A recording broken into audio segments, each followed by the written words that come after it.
بسم اللہ الرحمن الرحیم۔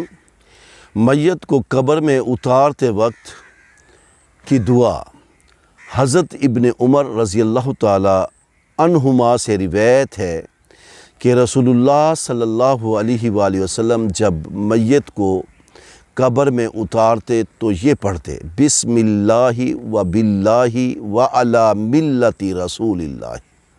میں دوبارہ پڑھ دیتا ہوں: بسم اللہ و باللہ و علی ملت رسول اللہ۔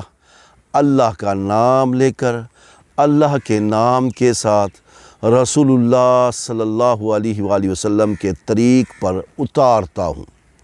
میت کے دفن کرنے کے بعد حضرت عثمان رضی اللہ تعالی عنہ سے روایت ہے کہ رسول اللہ صلی اللہ علیہ وآلہ وسلم جب میت کے دفن سے فارغ ہو جاتے تو وہاں کچھ عرصہ ٹھہرتے اور اپنے اصحاب کرام رضوان اللہ اجمعین سے فرماتے: اپنے بھائی کے لیے استغفار کرو اور اس کے ایمان پر ثابت رہنے کے لیے دعا کرو، کیونکہ اب اس سے سوال کیا جا رہا ہے۔